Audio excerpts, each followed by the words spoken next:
Bismillahirrahmanirrahim. Assalamualaikum warahmatullahi wabarakatuh. Waalaikumsalam warahmatullahi wabarakatuh. Innal hamdalillah nahmaduhu wa nasta'inuhu wa nastaghfiruh wa na'udzu billahi min shururi anfusina wa sayyiati a'malina. Man yahdihillahu fala mudilla lahu wa man yudlilhu fala hadiya lahu.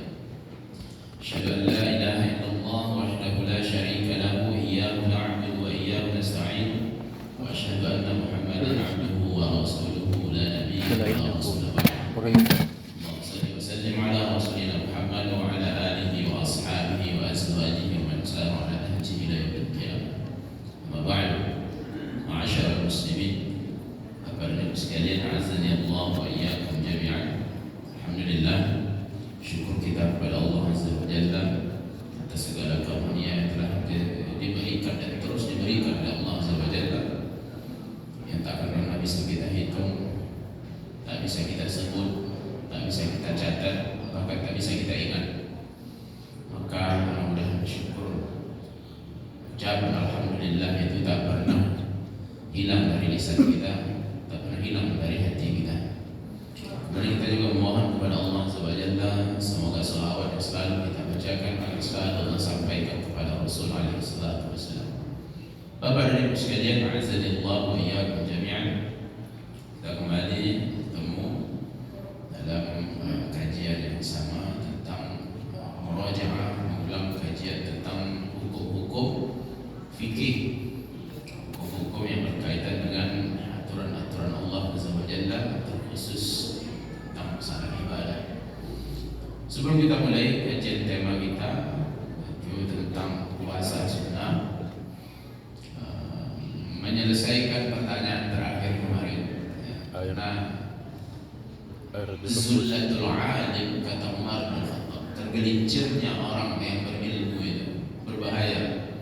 Penyebab orang berilmu itu tergelincir adalah tergesa-gesa dan selalu menjawab pertanyaan padahal dia sangat mengerti. Maka para ulama, Imam Malik rahimahullah pernah ditanya 30 pertanyaan, hanya 6 yang dijawabnya. Sisanya Allahu a'lam, Allahu a'lam, Allahu a'lam. Karena begitulah Bapak dan Ibu, kekhawatiran terhadap ketergelinciran karena jawaban yang tidak dipastikan terlebih dahulu. Terakhir pertanyaan kita kemarin saya tunda, dan kemudian kita teliti lagi tentang hukum menggunakan bersuci dengan air panas. Ya, mungkin kita bisa menjawab di waktu itu seketika, tetapi kita ingin dipastikan terlebih dahulu. Nah, setelah kita pastikan Bapak dan Ibu, ternyata para ulama dalam hal ini membolehkan penggunaan air hangat, air panas untuk bersuci ataupun mensucikan. Tetapi penggunaan air panas tadi bisa jadi makruh. Bisa jadi makruh dalam bersuci tadi bila panasnya tadi bisa menimbulkan mudarat pada kita. Jadi kan kadang air hangat itu ada yang hangatnya atau panasnya itu terlalu kuat sehingga itu bisa berbahaya untuk kita. Itu terjadi Bapak dan Ibu, di tempat kami ada sebuah sumur bor, kabarnya Belanda yang buat. Nah, bagaimana sumur bor itu keluar terus airnya tanpa mesin, air yang keluar tadi itu panas, luar biasa panasnya. Nah, jadi kalau ada orang-orang yang mungkin kena gatal-gatal segala macam itu mandi di sekitar situ. Nah, jadi penggunaan air yang terlalu panas ini dimakruhkan oleh para ulama. Namun pada dasarnya air panas tadi sah dalam bersuci. Baik, demikian Bapak dan Ibu, lanjutkan kajian kita tentang puasa sunnah. Ini kita akan berbicara hukum. Maka hukum, terkhusus hukum-hukum tentang ibadah, itu pada dasarnya harus ada dalil. Kita hari ini, waktu ini sholat subuh, ini kan ibadah. Kenapa kita sholat subuh? Karena ada dalil. Kemudian puasa, kenapa kita berpuasa? Karena ada dalil. Kenapa kita sholat duha, sholat tahajud? Karena ada dalil. Kenapa kita haji, umroh? Karena ada dalil. Kenapa kita akikah, berkurban? Karena ada dalil. Jadi seperti itulah prinsipnya Bapak dan Ibu. Semua amalan-amalan kita itu harus ada dalil. Maka Ini harus dikokohkan di dalam hati kita, karena para ulama telah mendapati setelah diperhatikan Islam ini terus berubah dengan perjalanan zaman, berubah dari awalnya sudah permanen, sudah baku dari Rasulullah. Setelah itu terjadi perubahan, terjadi inovasi yang tidak ada dalil di sana, maka harus berhati-hati. Nah, bila ada ibadah yang ternyata tidak ada dalil di sana, bahkan dalil umpamanya ada hadisnya, tetapi hadisnya lemah. Nah, hadis lemah itu adalah hadis yang tidak benar dikatakan dari Rasulullah. Kalau tidak benar dikatakan dari Rasulullah, berarti itu bukan dalil, maka harus kita kesampingkan. Nah, ini prinsip dalam ibadah, Bapak dan Ibu. Bila tidak ada dalil, maka harus kita kesampingkan ibadah-ibadah tadi. Lalu ini kan menjadi diskusi yang terus panas, kadang-kadang diskusi. Tapi kita jangan menjadi panas, Bapak dan Ibu. Ini biasa, masalah hukum. Jadi tidak usah kita terlalu panas. Jadi terjadi diskusi, Abu Bakar, Umar, Utsman, Ali, ada mereka berbuat sesuatu hukum yang tak ada di masa Rasulullah. Nah, artinya boleh-boleh juga berarti. Gitu kan jadi bahasanya. Boleh-boleh juga berarti melakukan inovasi dalam agama ini. Boleh-boleh juga berarti itu. Nah, ini adalah ungkapan yang keliru. Kenapa? Karena yang dilakukan oleh Abu Bakar, Umar, Utsman, Ali ternyata ini sudah diizinkan oleh Rasulullah. Nah, ini yang kita keliru itu. Kita menganggap bahwa mereka bisa membuat begitu, berarti kita boleh. Tidak bisa. Mereka berbuat seperti itu, seperti Abu Bakar Siddiq menjadikan Al-Quran menjadi satu mushaf. Dulu Al-Quran itu tidak ada satu mushaf, lalu dibuat oleh Abu Bakar Siddiq. Sebelum Abu Bakar melakukan itu, Umar yang memberi nasihat, wahai Abu Bakar, telah banyak kaum muslimin penghafal Al-Quran meninggal dunia di beberapa peperangan, termasuk peperangan terutama perang melawan Musailamah Al-Kadzdzab. Para penghafal Al-Quran terbanyak yang syahid gugur. Maka saya menyarankan kepada engkau untuk mengumpulkan Al-Quran menjadi satu mushaf. Dijawab oleh Abu Bakar, ini ketegasan Abu Bakar, wahai Umar, lebih baik meletakkan gunung di atas pundakku daripada aku melakukan yang tak dilakukan oleh Rasulullah. Kemudian Umar terus memberi nasihat, dinasihat diperjelas oleh Umar. Akhirnya insyaallah sadruhu, tercerahkan hati Abu Bakar sehingga Abu Bakar pun menyetujui. Maka Al-Quran pun mulailah ingin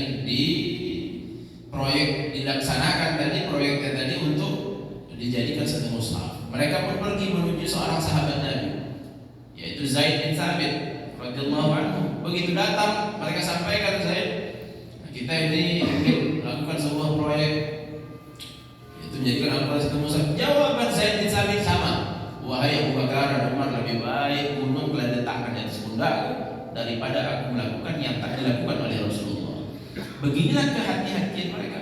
Nah, kemudian diperjelas lagi, akhirnya Zaid bin Thabit pun setuju sehingga mushaf dikumpulkan menjadi satu mushaf. Al-Quran menjadi satu mushaf. Di masa Umar ada orang melakukan begini dan begitu. Di masa Utsman ada juga. Di masa Ali ada juga. Kenapa mereka bisa dan tak didapat oleh para ulama? Ada pertanyaannya. Kalau memang benar Islam itu sudah baku, tak boleh diedit, tak boleh dirubah sedikit pun, kok bisa mereka ini dibiarkan oleh para ulama? Ternyata Bapak dan Ibu, Nabi Sallallahu Alaihi Wasallam sudah memberikan isyarat.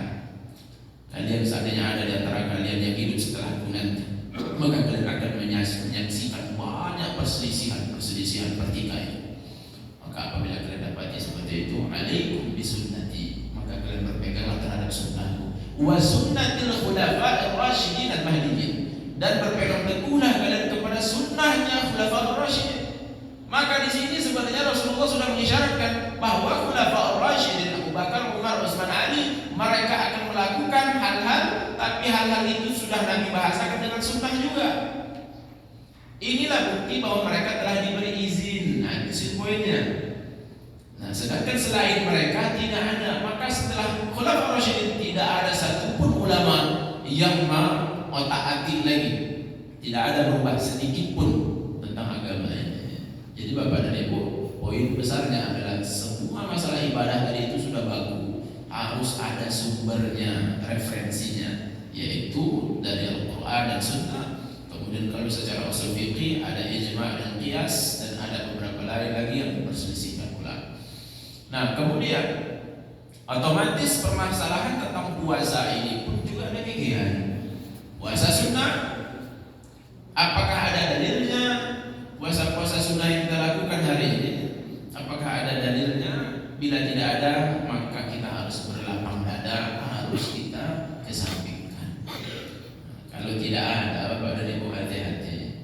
Kalau tidak ada beberapa kasus para sahabat Nabi melakukan amalan perbuatan, ternyata tidak ada disuruh oleh Rasulullah, marah Rasulullah. Abdullah bin Jahsy diperintahkan oleh Rasulullah memata-matai orang-orang kafir musyrikin Mekah. Hanya itu. Lalu begitu dimata-matai, ternyata Abdullah bin Jahsy melakukan sebuah tindakan yang menurut tadi telah dipertimbangkan ini bagus, masalahnya tinggi. Begitu pulang kepada Rasulullah, marah Rasulullah SAW, sampai beliau pun sahabat Abdullah bin Jahsy ini sahabat, kemudian sepupu Rasulullah merasa tertekan beberapa hari, sampai terakhir Allah menurunkan wahyu memberikan izin membenarkan perbuatan Abdullah bin Jahsy. Banyak kasus-kasus seperti itu. Bila amalan-amalan itu tidak ada sumbernya, tidak ada dalilnya, maka kita harus relakan, kita harus ikhlaskan, kita kesampingkan. Karena begitulah pedoman dari Rasulullah SAW. Puasa sunnah yang pertama kali di sini tentu ini diurutkan secara keutamaan pula. Pertama kali puasa sunnah yang memang ada dalilnya adalah sittatu ayyamin min Syawal. Puasa 6 hari di bulan Syawal.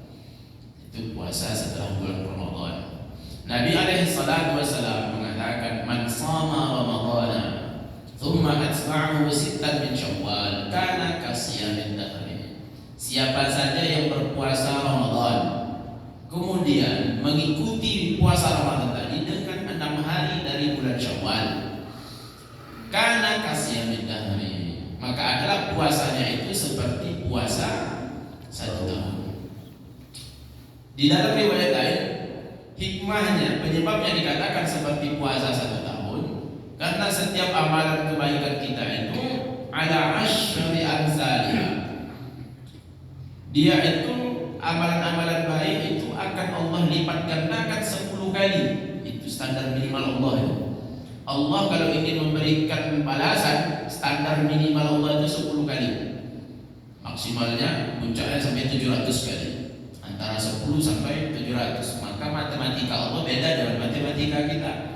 Kita 1 tambah 1 2. Kalau Allah enggak, bisa jadi 10, 100, bisa bahkan 700. 1000 yang kita ibaratkan bisa sama dengan dikali 700. Nah, jadi standar minimal dari minimal Allah melipat gandakan itu 10 kali. Jadi dalam hadis tadi, semua amalan kebaikan itu Allah lipat gandakan 10 kali. Maka bulan Ramadan itu 1 bulan. Apabila dikali 10, maka dengan sama dengan 10 bulan. Bulannya Pak? 1 bulan dikali 10 maka dengan sama dengan 10 bulan. 300 juga. 6 hari yang dilaksanakan di bulan Syawal tadi. Kalau dikali 10 sama dengan 60. 60 itu 2 bulan. 10 bulan tambah 2 bulan, 12 bulan. Pas 1 tahun. Nah, itulah hikmahnya, makna dari puasa 6 hari setelah bulan Ramadan tadi sama dengan puasa 1 tahun. Bapak dan Ibu dimuliakan Allah SWT. Namun di dalam pelaksanaan puasa 6 ini ada beberapa catatan. Yang pertama yang harus kita ketahui dan kita ingat, bahwa puasa 6 itu haram hukumnya dilakukan dari awal bulan Syawal. Maksudnya di hari Aid itu. Jadi dalam ternyata puasa ini bukan hanya ada yang wajib dan sunnah, ada yang namanya puasa haram. Puasa yang diharamkan itu ada apa? Puasa yang diharamkan yang nomor 1 adalah puasa di Aidaini, di hari Aid, 2 Aid, Aidul Fitri dan Aidul Adha. Itu haram berpuasa di sana. Itu adalah hari makan dan minum, dan itu adalah hari kita berpesta. Maka hari besar kaum muslimin yang telah diizinkan dan dilegalkan oleh syariat kita adalah hari Aidul Fitri dan Aidul Adha. Selain dari itu, maka hari besar yang harus hari yang memang jelas-jelas Allah izinkan itu adalah Idul Fitri dan Idul Adha. Kemudian yang dilarang juga lagi adalah puasa di ayyam tasyrik, hari tasyrik 11, 12, 13. Ini dilarang berpuasa dari itu Bapak dan Ibu. Tapi rupanya ada yang dibolehkan. Ada dibolehkan, cuma satu kasusnya dibolehkan puasa di hari tasyrik, ialah bagi jamaah haji yang sedang melaksanakan haji, kemudian dia tidak memiliki al-hadiyu, tak memiliki binatang kurban, maka dia disyariatkan untuk berpuasa salasata ayyamin fil haji, 3 hari di hari hajinya tadi, wa sab'atin idza raja'tum, dan 7 hari apabila dia sudah pulang ke rumahnya. Jadi puasa di hari tasyrik itu disyariatkan bagi jamaah haji. Selain jamaah haji ada, bagi jamaah haji yang tidak memiliki kurban, bisa jadi tak memiliki, tak mampu atau tak dapat kurban untuk dilaksanakan, untuk dikurbankan di pelaksanaan hajinya. Nah, itulah puasa 6 hari di bulan Syawal. Kemudian dimulakan Allah Azza wa Jalla. Kemudian poin berikutnya lagi tentang puasa 6 tadi. Jelas bahwa puasa 6 itu tidak boleh di hari Aidnya. Lalu bagaimana dengan hari kedua Lebaran tadi? Hari kedua Lebaran. Nah, pada dasarnya Bapak dan Ibu, yang dilarang tadi adalah hari yang pertama. Artinya di hari yang kedua itu sudah dibolehkan. Ingat, poinnya dibolehkan. Jadi di dalam hukum itu ada namanya diwajibkan, ada namanya dianjurkan, ada namanya dibolehkan, ada namanya dilarang. Dibolehkan itu artinya belum tentu dianjurkan. Kenapa? Karena di hari itu kita masih dalam keadaan silaturahim, masih dalam keadaan makan-makan dan minum-minum. Apabila seandainya kita dalam keadaan seperti itu, nanti datanglah tetangga kita silaturahim, kemudian keluarga-keluarga kita, dan kita dalam keadaan berpuasa di hari kedua Lebaran, kan tidak terjadi hal yang tidak enak dan tidak nyaman. Maka ada baiknya kita jarakkan sejenak dari hari besar kita. Ada baiknya. Seandainya kita lakukan juga tak masalah, sudah tidak haram lagi itu kita puasa di hari kedua, tapi sudah tidak enak keadaannya. Jadi itu diberilah jarak sedikit. Berapa hari itu tergantung. Kalau kita keluarganya berjarak tidak terlalu lama, Lebaran kita tadi itu maksudnya orang-orang melakukan silaturahim, boleh di hari ketiga kita lakukan. Atau umpamanya kita hanya sebatas karang, kemudian tidak ada silaturahim ke sana dan ke sini lagi, cuma hari Lebaran hari pertama saja, maka boleh saja kita laksanakan di hari yang kedua. Namun intinya pada dasarnya dilarang itu adalah hari yang pertama. Kemudian Bapak dan Ibu, bila kita memiliki hutang puasa Ramadan, ternyata kita ada membatalkan puasa Ramadan karena uzur-uzur kita, barangkali sakit, barangkali safar, karena ada keadaan perjalanan jauh, ada muncul masyaqqah, kesulitan, maka kita membatalkan puasa Ramadan, dan lainnya uzur-uzur syar'i. Nah, ternyata Bapak dan Ibu, dari hadis tadi para ulama menyimpulkan poinnya wa atba'ahu sittan min Syawal, mengikutkan, mendampingi puasa Ramadan dengan 6 hari di bulan Syawal. Arti mendampingi itu artinya telah tuntas. Maka hendaknya kalau kita ingin melaksanakan puasa 6, maka harusnya kita tuntaskan dulu hutang kita dari bulan Ramadan tadi. Di sini juga disampaikan oleh para ulama, kecuali ada pengecualiannya. Bila dikhawatirkan tak tercapai dari bulan Ramadan, dari bulan Syawal tadi, maka boleh saja qadha Ramadan tadi itu diakhirkan di bulan lainnya. Yang maksudnya tadi rupanya qadarullah dia sakit, kemudian tertinggal puasanya umpamanya cukup banyak 10 hari. Kemudian dirasa 10 tambah 6 16 hari tak akan bisa di bulan Syawal ini. Mungkin 2 hari diecer-ecernya lah seperti itu. Diangsur-angsur 3 hari per bulan. Mungkin seperti itu bisanya. Sehingga bulan Syawal tadi mungkin hanya bisa tercapai hanya puasa 6-nya saja. Maka ini dibolehkan kita puasa di bulan Syawal langsung puasa 6-nya saja, tidak mengqadha tadi. Atau yang sebisa kita lagi langsung. Bila dikhawatirkan, poinnya adalah bila dikhawatirkan tidak tercapainya puasa 6 tadi di bulan Syawal, artinya akan habis bulan Syawal nanti dan tak tercapai pula puasa 6-nya gara-gara mengqadha tadi, maka ini boleh. Namun bila puasanya sehari 2 hari cuma yang ingin diqadhanya dan bisa tercapai di dalam bulan Syawal ini, maka laksanakan qadha terlebih dahulu. Baik Bapak dan Ibu, dimuliakan Allah, selesai. Itu puasa 6. Yang pertama, puasa sunnah yang memang ada dalilnya. Yang pertama adalah puasa 6 hari di bulan Syawal. Kemudian yang kedua dan yang ketiga, langsung ada 2 puasa, yaitu Siyamul Muharram wa Ta'kid Tasi' wal 'Ashir. Puasa di bulan Muharram, yaitu puasa ada 2 hari di situ. Puasa Ashir yang ke-10 dan puasa yang ke-9. Puasa yang ke-10 dan puasa yang ke-9. Dua-duanya itu disunnahkan. Nabi alaihi salatu wasallam menyampaikan afdhalus siyami ba'da Ramadan syahrul haram.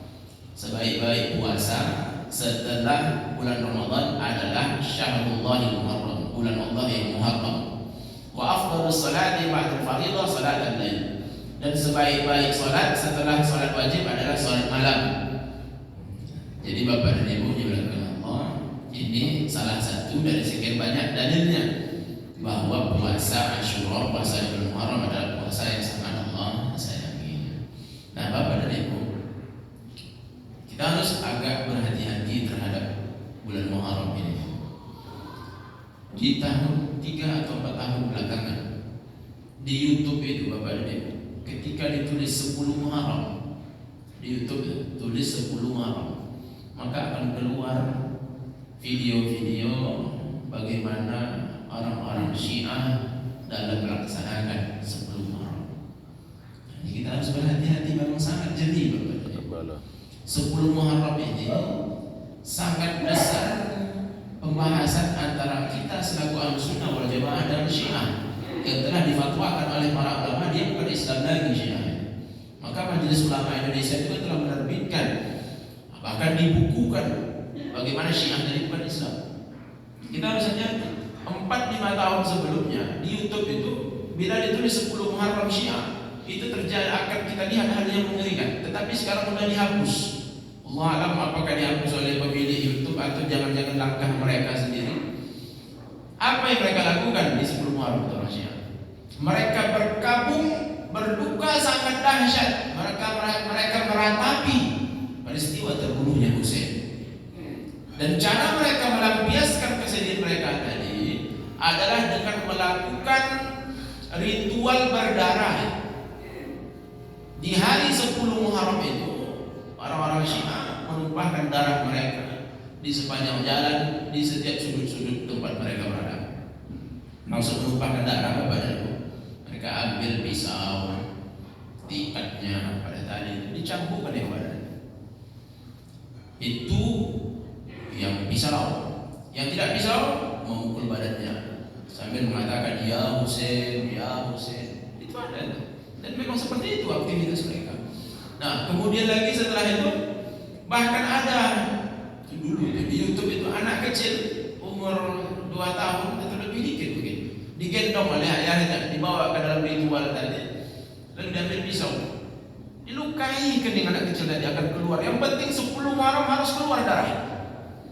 Ada yang mengerikan lagi, mungkin ini disensor habis sama itu, YouTube itu mungkin hilang sebenarnya.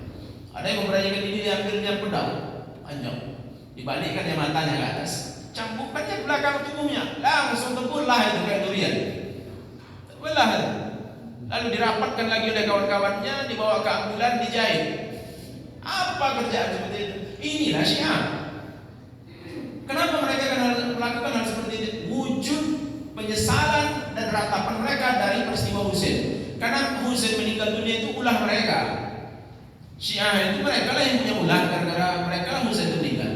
Mereka dari Irak, mereka surati Husain di Madinah. Wahai Husain, ketika itu khalifah sudah Yazid, anaknya Muawiyah bin Abi Sufyan. Mereka surati, wahai Husain, kami tidak mendukung Yazid, kami mendukung engkau sebagai khalifah, pemimpin kami. Maka datanglah ke sini wahai Husain. 500 suratnya. Para sahabat Nabi SAW, Abdullah bin Umar Abdullah bin Abbas melarang, wahai Husain, jangan ke Irak. Kenapa? Ayahmu meninggal di situ, Ali bin Abi Thalib, dibunuh di Irak. Abangmu Hasan diracun di Irak. Jangan pergi ke sana. Irak itu berbahaya, wahai Husain. Itu dinasihati oleh para ulama. Tapi Husain merasa percaya karena ada 500 surat tadi. Berangkatlah Husain. Sampai di sana dihalangi oleh tentara khalifah. Jangan, karena bahaya. Di dalam Islam tidak boleh ada dualisme, dua imam, dua pemimpin, itu tidak boleh dalam Islam. Dihalangi supaya jangan masuk ke sana. Kembali lagi ke Madinah. Rupanya yang dikirim oleh Yazid tadi, si komandannya ini adalah komandan yang agak pemikiran itu agak menyeleweng. Dia tidak memuliakan sahabat Nabi, bahkan ini adalah cucu Nabi. Bahkan diolok-oloknya, diejek-ejeknya Husain ketika itu, sehingga terjadilah pertempuran tak seimbang. Ini ribuan, Husain hanya beberapa puluh dengan para saudaranya, sehingga akhirnya meninggal dunia semuanya tadi itu. Hanya beberapa yang selamat, tinggallah Husain.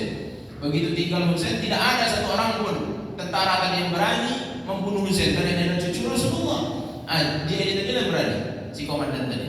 Akhirnya Husain radhiyallahu anhu meninggal dunia, kemudian bahkan dipenggal kepalanya, dibawa kepala tadi menghadap Yazid bin Muawiyah khalifah. Marah Yazid bin Muawiyah, demi Allah aku berlepas diri dari perbuatan kalian. Tidak seperti ini yang kusuruh. Demi Allah aku melihat dulu Rasulullah sallallahu alaihi wasallam, kata orang yang berada di dekat Yazid, aku melihat Rasulullah pernah menggosok bibirnya yang mulia, bibir Husain radhiyallahu anhu. Setelah ini seluruh kaum muslimin melaknat penduduk Irak tadi. Gara-gara ulah kalian itu. Terus dilaknat sehingga mereka merasa bersalah. Mulai hari itulah mereka melakukan ritual sebelum Muharram, adalah hari duka mereka, hari mereka bersedih kepada peristiwa tadi yang mereka sendiri penyebabnya. Mulai ada mereka memukul diri, meratapi yang seterusnya sampai sekarang. Jadi ada seorang ulama yang sudah sering kita dengar namanya, yaitu Syekh Yusuf Al-Qaradawi. Syekh Yusuf Al-Qaradawi pernah mengatakan, kita Ahlussunnah wal Jamaah dengan Syiah itu bisa bersatu. Ulama dari Arab Saudi sudah mengecam itu tidak akan pernah bersatu. Ahlussunnah wal Jamaah tak akan pernah bisa bersatu dengan Syiah. Yusuf Al-Qaradawi mengatakan bisa bersatu. Lalu rupanya begitu Yusuf Al-Qaradawi tadi pergi, dia berjalan ke beberapa daerah, ditengoknya orang Syiah begitu. Dan Yusuf Al-Qaradawi mengatakan, itu sudah banyak beredar videonya itu. Beliau mengatakan, Allah demi Allah, ulama dari Saudi ternyata mereka lebih dalam ilmunya daripada saya. Mereka lebih jauh pandangan dari saya. Ternyata Syiah memang tak bisa bersatu dengan Islam. Dan Syiah itu keluar dari saya. Jadi Bapak dan Ibu ini harus hati-hati.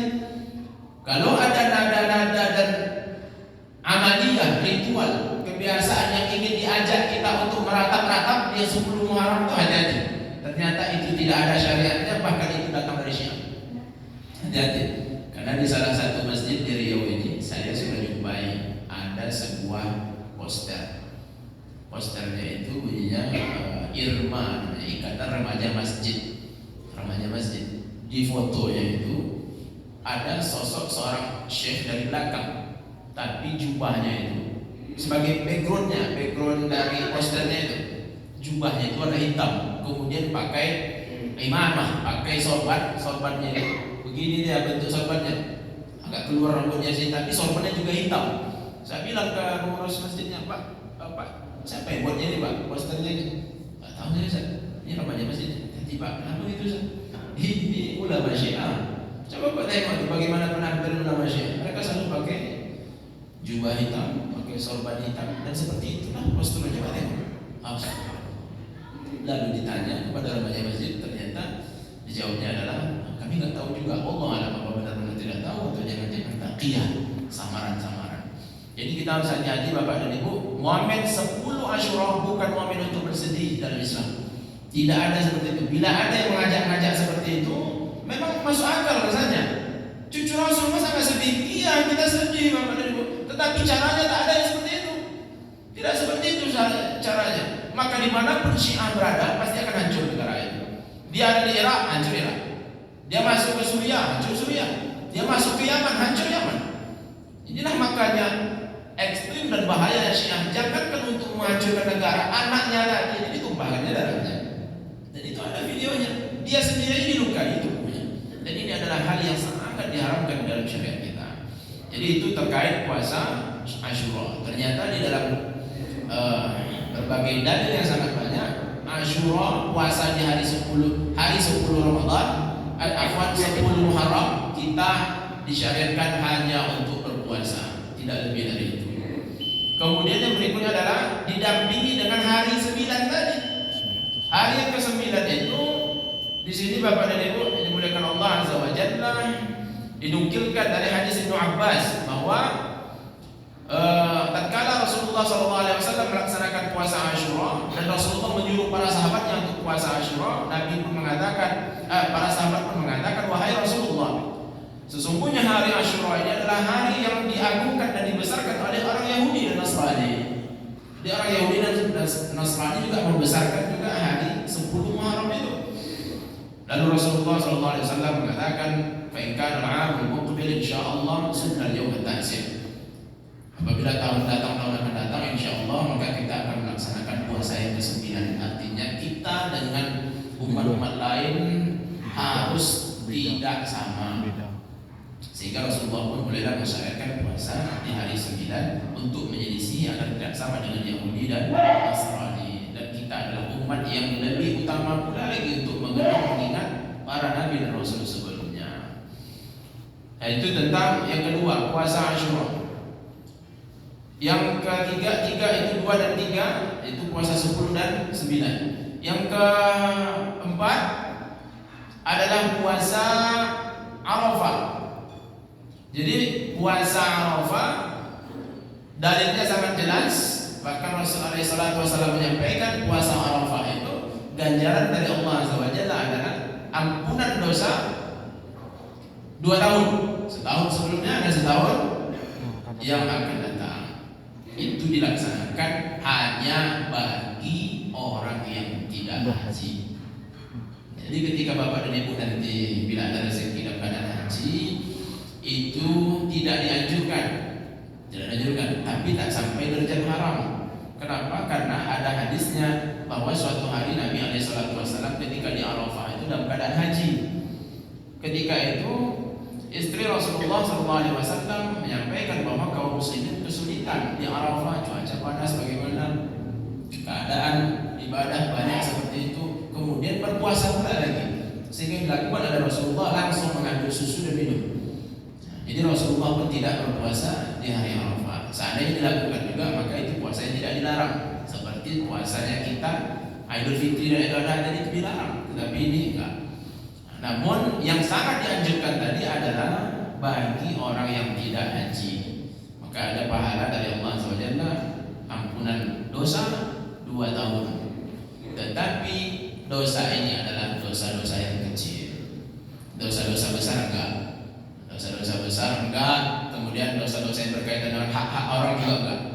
Dosa besar itu hanya dihapuskan dengan taubat. Dosa besar hanya dihapuskan dengan taubat. Dosa-dosa yang berkaitan dengan hak hanya dihapuskan bila hak yang diselesaikan. Utang, termakan harta orang, apalagi korupsi, mencuri, memfitnah, itu enggak masuk itu. Karena ini berkaitan dengan hak-hak. Kalau kita ingin terhapuskan dosa tadi, harus kita selesaikan dengan yang punya hak tadi. Nauzubillah. Berikutnya puasa 3 hari setiap bulan. Nah, itulah dikenal dengan istilah puasa Ayyamul Bid.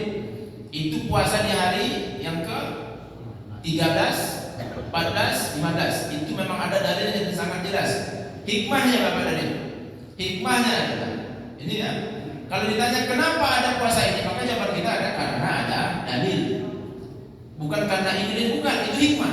Nah, hikmahnya adalah kalau kita tengok, kami orang pinggir pantai, Bapak dan Ibu. 13, 14, 15 itu hari laut pasang, airnya itu pasangnya besar. 13, 14, 15. Ternyata ini telah Allah takdirkan untuk semua makhluk. Di hari 13, 14, 15 air laut pasang. Kalau ada kepiting, kalau kami nyari kepiting itu, di hari itu tuh kepiting itu penuh dagingnya. Selain dari itu lagi di saat tanggal 1, 2 bulan itu kosong tuh, hampir kosong isi daging kepiting. Jadi di hari 13, 14, 15 itu semua yang ada di bumi itu dalam keadaan memuncak. Lalu dalam segi kesehatan, ini hikmah Bapak Ibu, bukan sebabnya sudah pasti dalil. Kenapa kita berpuasa? Karena ada hadis tadi. Tetapi hikmahnya ini salah satunya lagi adalah di saat itu pula lah selalu darah kita dalam keadaan naik. 13, 14, 15 itu tekanan darah kita itu naik segala macam. Kadang selalu dalam keadaan begini dan begitu. Orang-orang bekam itu, praktisi bekam itu diajarkannya di 13, 14, 15 dalam keadaan seperti itu. Darah kita dalam keadaan naik. Nah, ketika kita melaksanakan puasa, apa hubungannya? Hubungannya adalah Nabi SAW mengatakan, "Ma mala'a adamiyyun wi'a'an syarran fi batnihi." Manusia ini tidak ada yang diisi oleh manusia ini satu tempat bejana yang lebih buruk dari perutnya. Kita banyak mengisi botol segala macam. Tempat yang paling buruk kita isi dalam perut kita. Lalu datanglah dokter. Ada seorang dokter yang beliau kuliahnya itu belajar ke dokter sampai ke Cina. Lalu sekarang dia membuat praktek seminar-seminar menyampaikan tentang kesehatan. Alhamdulillah, beliau menyampaikan digunakan di hadis ini, Bapak dan Ibu. Hadis ini selalu disampaikan bahwa tidak ada satu tempat pun yang paling buruk diisi oleh manusia melebihi perutnya. Lalu ternyata secara medis, ternyata semua penyakit kita itu bersumber dari perut semuanya. Dari perut semuanya. Tekanan darah, kolesterol, semua itu datang dari perut. Makanya Bapak dan Ibu, orang-orang yang selalu konsisten komitmen melaksanakan puasa-puasa ini tadi, maka dia akan selalu dalam keadaan sehat. Termasuk bahkan syahwatnya sekalipun juga sehat. Maka itu solusi Rasulullah yang tak sanggup menikah tadi, tak sanggup untuk memberikan nafkah atau menikah menanggung hidup seorang wanita, maka dia melaksanakan puasa. Itu hikmah dari puasa 3 hari setiap bulannya. Kemudian lagi Bapak dan Ibu, puasa yang disunahkan berikutnya adalah puasa Nabi Daud alaihissalam, yaitu sehari puasa sehari enggak, sehari puasa sehari enggak. Dan inilah puasa yang terbaik dalam Islam. Nabi alaihissalam mengatakan bahwa ahabbu shaumi ilallahi siyam Daud. Yang paling dicintai oleh Allah SWT adalah puasanya dan puasa Nabi Daud. Yaitu Nabi Daud alaihissalam puasanya sehari puasa sehari enggak. Ada seorang sahabat Nabi bertanya, ingin melaksanakan puasa setahun full. Dijawab oleh Nabi, la sama wa la afṭara. Orang yang melaksanakan puasa full setahun itu tak dihitung puasa oleh Allah. Artinya tak diberi izin oleh Allah SWT. Jadi walaupun sanggup kita untuk puasa setahun full, tidak diberi izin. Yang diberi izin adalah sehari puasa sehari enggak, sekali puasa sehari enggak. Dan itu adalah sebaik-baik puasa Nabi Daud alaihissalam. Nah, itulah puasa-puasa yang ada syariatnya. Itulah puasa-puasa yang memang ada dalilnya Bapak dan Ibu diberikan Allah SWT. Selain dari puasa ini hati-hati.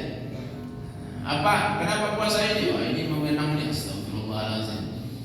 Kenapa puasa ini? Ini kalau dibuat puasa seperti ini tak makan sekian hari, maka nanti kedai akan laris. Banyak puasa-puasa seperti itu. Maka kita harus berhati-hati. Selagi tidak ada dalilnya harus kita kesampingkan. Kemudian kita juga harus ingat, kita persingkat sedikit lagi, puasa juga ada yang dilarang. Yang dilarang puasa adalah puasa Idul Fitri, Idul Adha, hari Tasyrik, apalagi Pak? Puasa hari Jumat saja. Puasa hari Jumat saja itu dilarang.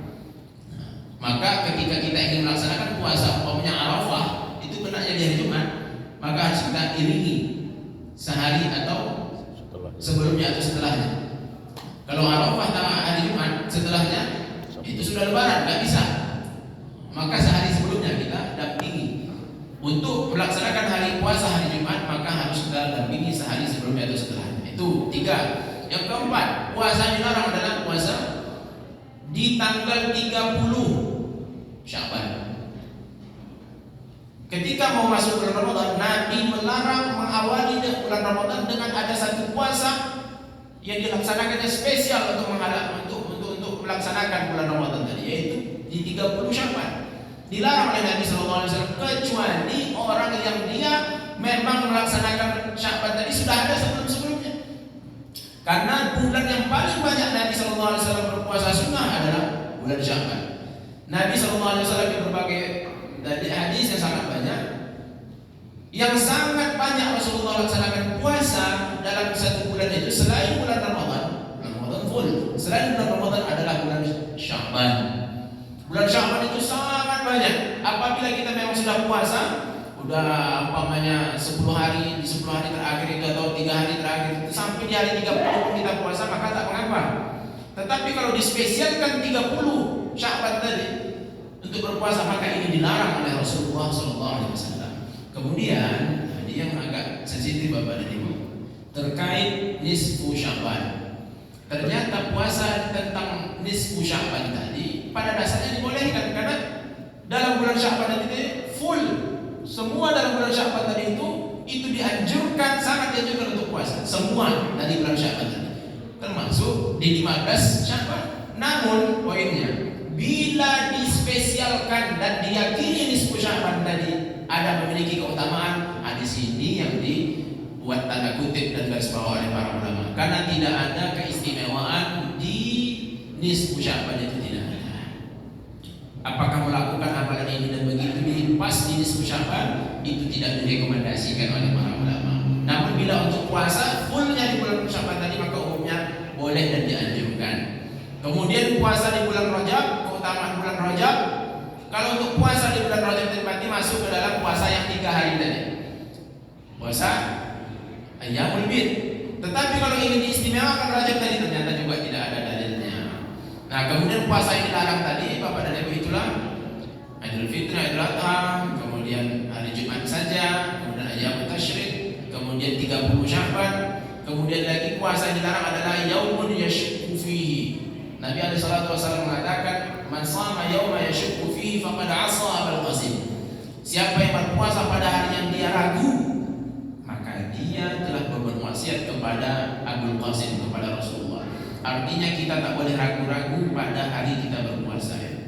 Kalau kita ragu, ini puasa atau enggaknya, ini gimana nih? Nah, maka itu perbuatan yang dilarang dan dilarang keras oleh Rasulullah SAW. Sedangkan puasa-puasa yang sunnah itulah yang kita pelajari. Nah, ingat lagi tadi Pak, puasa 6 hari di bulan Syawal, kemudian puasa Asyura 10 dan 9, kemudian puasa 3 hari setiap bulannya, kemudian puasa Arafah, kemudian puasa Sya'ban, kemudian puasa yang terakhir. Oh ya, ada lagi di sini yang terbaca tadi, puasa Senin dan Kamis. Ya, Senin dan Kamis itu sangat jelas. Senin dan Kamis itu adalah hari kita, amalan kita diangkat oleh Allah ke langit. Artinya amalan kita akan dilaporkan kepada Allah. Maka Rasulullah mengatakan, aku sangat senang bila amalanku diangkat, aku dalam keadaan berpuasa. Nah, kemudian kalau hari Seninnya lagi agak lebih istimewa lagi. Kenapa? Karena kata Rasulullah, "Dzaka yaumul wulidtu wa yaumu ba'atsu." Itu hari Senin adalah hari aku dilahirkan dan hari aku dilantik menjadi Rasul alaihi salatu wasallam. Hari Senin.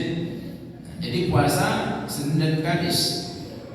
Kemudian puasa Nabi Daud alaihissalam, sehari puasa, sehari enggak, sehari puasa, sehari enggak. Mudah-mudahan bermanfaat bagi kita semua. Ada pertanyaan kepada Ibu? Iya Pak. Ada mengatakan bahwa kita puasa, sementara kita ada menerima undangan, ya kan? Nah, dia mengatakan lebih baik Anda batalkan, Anda menerima undangan itu batalkan puasanya atau Baik. Bagaimana hukumnya kita berpuasa sunnah ini, lalu ada undangan? Nah, lalu ada undangan, apakah kita batalkan? Ada yang mengatakan lebih utama dibatalkan. Bapak dan Ibu, jawabannya ada sama saya itu. Saya pernah juga mendengar dan membaca itu, tetapi saya belum pastikan dalilnya. Saya izin lagi Pak, insya Allah di pertemuan akan datang saya sampaikan dengan ada dalilnya. Jadi supaya kita berbicara hukum tadi ada dalilnya, baru kokoh jawaban kita. Insyaallah. Pak, mengenai puasa Arafah, apakah sama waktunya dengan apa yang terjadi di Makkah atau sesuai dengan waktu kita yang ada di Indonesia? Oh, itu berikutnya lagi. Persis ini seperti Imam Malik nih. Allahu a'lam. Itu juga ada jawabannya, tapi saya ingin pastikan, saya ambil dari nanti biar saya bacakan kepada Bapak. Insyaallah di pembahasannya akan datang. Jazakumullah khairan. Ada lagi Pak? Ya. Melaksanakan puasa dalam rangka memperingati hari yang kita apa? Hukum melaksanakan puasa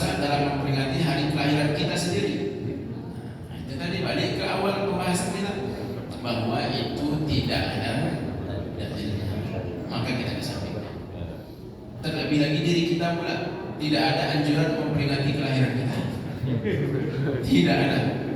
Memperingati kelahiran kita itu tidak ada anjurannya. Bahkan pakai lilin pula lagi. Allah Ustaz. Maka dihindari seperti itu. Dihindari. Tidak ada memperingati kelahiran kita. Yang harusnya adalah kita ingat bahwa usia kita semakin habis. Maka yang harus kita ingat adalah agar kita semakin dekat kepada Allah Subhanahu wa Ta'ala. Hebat. Yang mana?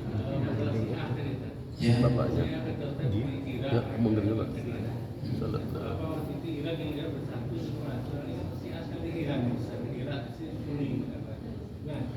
Seperti itu. Yang Syiah. Iya Syiah. Tadi kan Syiah itu di Irak. Di Irak dulu itu. Ya apakah dulu Irak di satu atau gimana? Soalnya kan yang Syiah di Iran Syiah Pusat. Yang di Irak itu Sunni kan? Iya. Sekarang Iran masih Syiah. Pusatnya Syiah itu sekarang ada di Iran.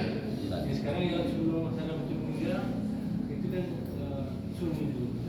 Iya, berkembang masih di sana tetap ada Sunni, kita tetap ada Pak, tetapi mayoritasnya Syiah.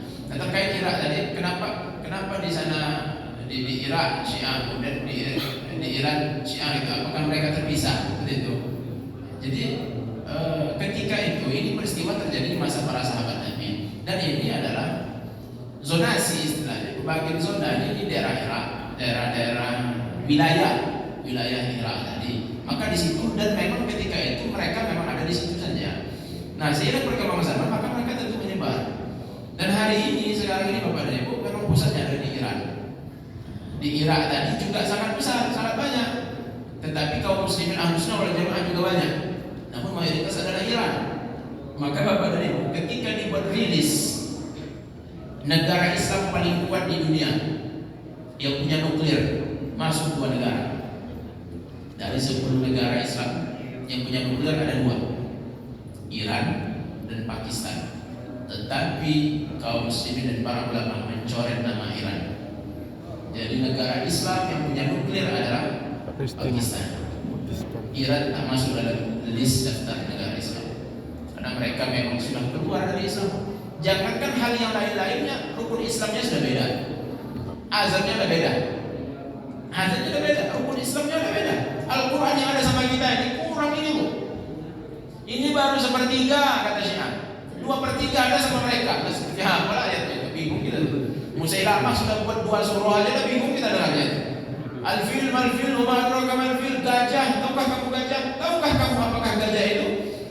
Dia memiliki kuping yang besar, wa khutumun tawil, dan hidung yang panjang.